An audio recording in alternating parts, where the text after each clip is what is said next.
And one thing that you said when I was looking at the core values about being professional and consistent, it's like, and what you said, what I love what you guys said is like, we're not here to give you the best once in a lifetime experience, but we're here so that every time you come here, you're gonna have a good experience. And I think that I've been here myself, and I have had a great experience. So I think you guys have achieved that amazingly. Fabulous. So congratulations on that. No, thanks. And coming back to I love how you described it as refined casualness, because that's what it is. That's the feel that you get when you come in here, and it's more relaxed. Because around here, like you said, it's all more fine dining. It's a bit more bougie. So like, it's really nice to have a place that you can just kick back and like, have a beer or like enjoy whatever. After working, so you've been in the industry for quite a while now, and you probably see restaurants popping up left and right, but not all of them last. So my question to you is, what is the biggest challenge, I guess, or what's the biggest misconception people have when it comes to opening a restaurant?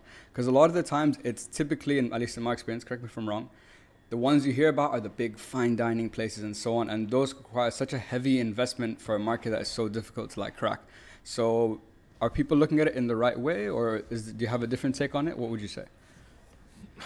It's really every time that we hear of a grand opening of a massive restaurant, we see the same formula being applied. First of all, the city is obsessed with imports, with brands. Yeah. And for a while that made sense, right? We needed these guys to come and set up shop so that we could first of all have some sort of legitimacy in terms of, in terms of building Dubai as a dining destination. So that makes absolute sense, of course, on a certain level that had to be there, and obviously still has to be, still should exist for some time. But again, going back, so that's one element. One element is that, and this is part of what also makes perhaps Bokke unique, is the fact that we believe that we have enough creative people living and working in this city that we can come up with a brand that could rival any import from any major city in the world. Yeah. That's what we wanted to build. We wanted to build a restaurant that is on the same level, on the same class. Obviously, a different experience. Yeah. But that's something that we wanted to do. So the fact that people are growing restaurants from the top to down, that's obviously, having that one formula, that one template that will apply it is obviously very dangerous. But a lot of obviously big operators are aware of that, so they always try to customize it to the local tastes and the local needs. So that exists. But one of the biggest perhaps challenges, and perhaps how not a lot of people are approaching this, is in terms of expectations. Okay. Especially here in the IFC, all restaurants that open up here, they have their mind set on the big guys, saying, look at Zuma, look at La Petite Maison. They're making so much money. Of course, it makes sense. In theory, you would look at the car park of the IFC, and there's a country with the GDP that's worth the value of these cars, right? Exactly. It makes sense. Say, obviously, you've got the bankers here, the financial directors, you've got the lawyers, the entertainment budgets that they have. So that's what, if you do your research, if you look at it anecdotally, and if you look at it makes sense, right? It makes sense. If you come here in the evening, you will see all of these restaurants full. You will see the zone busy with very affluent people.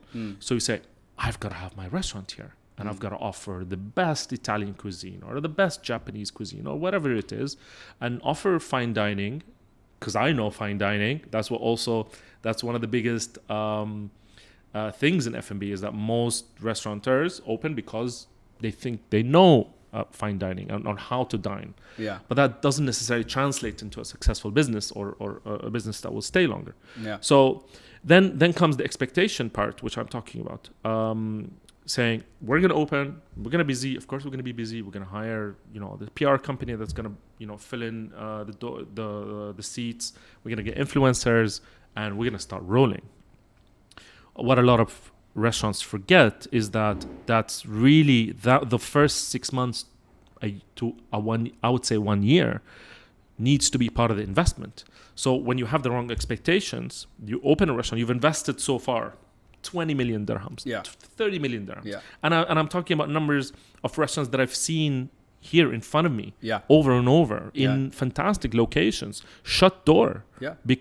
because of this. They would think you open up, you spend so much money on interiors, you spend so much money on branding and bringing in the top people, expecting that the moment you open your doors, you're going to start making the money. But no, because that's when obviously you've organized your opening party, you started inviting all of these influencers and invited people to come in and try. The bills will start coming. The salaries need to be paid on time, right? You've already employed probably staff maybe 3 months, sometimes 6 months ahead of the opening. So that starts. And what a lot of people have made mistakes in when they're hit with that fact, and they realize that whatever we're making is not catching up with whatever we're spending. Our food cost is still high. Beverage cost is still high because we're still, chefs are finding their place, they're finding the right suppliers, they're adjusting recipes. So you still have 6 months to a year where you need to keep yourself afloat. Suppliers will start cutting you, right? Yeah. They will start only accepting cash on delivery. And then you will start prioritizing perhaps that instead of paying salaries. Staff are all of a sudden unhappy. They haven't been paid for a month and a half, 2 months, and the whole thing starts crumbling. Yeah, because it's like a puzzle that's all connected, Yes. And we've seen it Yeah. over and over with big investments, Yeah. with big people. I can imagine. It's crazy. Yeah. This market is heavy on cash. It's a cash business. True. A lot of people enter this industry thinking, oh, how much does it cost to brew a cup of coffee? What, 1 dirham, 2 dirhams? And you sell it at 20, you're making so much money. The moment you pay for your cost is the moment you start paying for all the other bills. Yeah. Right? Your rent, your utilities, all your contracts to maintain all the equipment that you have, from ducting to AC to kitchen equipment, your salaries, all of the things that come with salaries as well, all maintaining the staff, it's a huge P&L sheet. It's a lot of things, a lot of working elements. Yeah. A lot of people mistake restaurants with retail. What do you That's mean by the mentality. They walk in saying, I bring in a product at 1 dirham, I sell it at 20. That's retail. So that binary. A restaurant is a factory. You bring in a product, and there's a whole process of transferring that raw material into the final product. And there are so many working elements and moving parts that you need to, on a daily basis, maintain. I wish it was retail. So that's the other part where people kind of do not see it. It's a very dark industry. Unless you're in it, unless you're from inside, there are so many small little things that you will not be aware of unless you are in it, you're here on a daily basis, and you have some sort of background or some sort of experience in it. And I've learned it the hard way, and I'm still learning until today. Yeah. I'm still uncomfortable with certain concepts that are so unique to this industry. Yeah. It's crazy. Yeah, I can imagine. Coming back to the thing you said about, I love what you said about how when people, you've seen them make these huge investments, but they have, because of, I guess, the glamour that surrounds us and where you think it distorts the reality and your expectations of what actually it takes to make this something like this successful.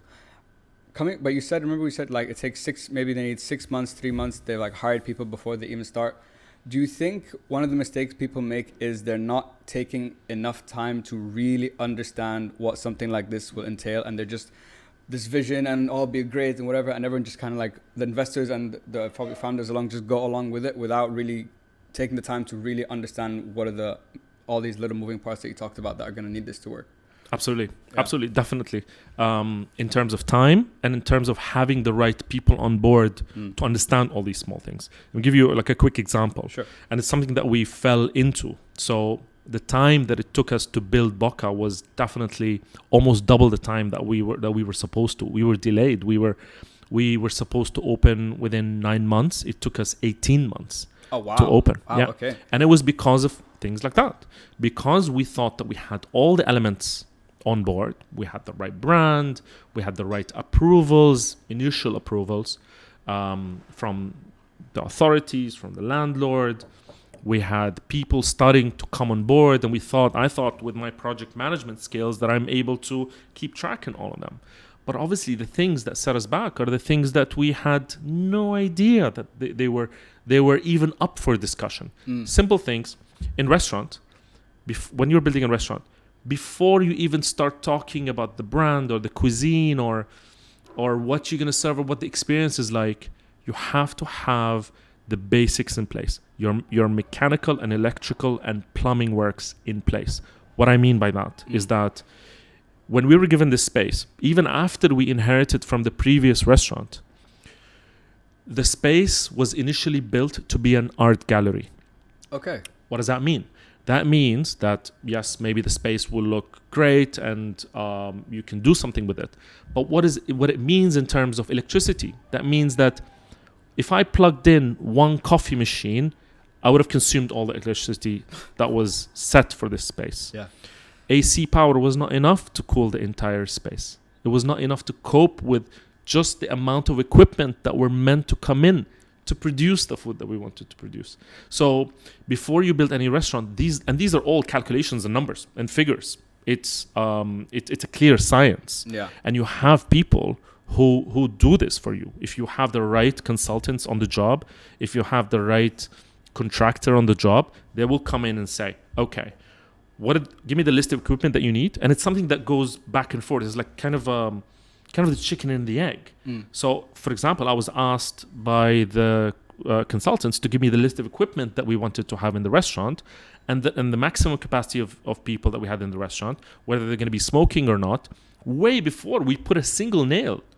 So we had to go. So you had to have this high-level vision of what the restaurant in full operation will look like, so that they can make the calculation, the right calculation. Because if you don't have the right electricity, you don't have the right cooling power, you don't have the right pressure in terms of air exhaust and the suction, then either your electricity is going to keep tripping and machines are going to go bust.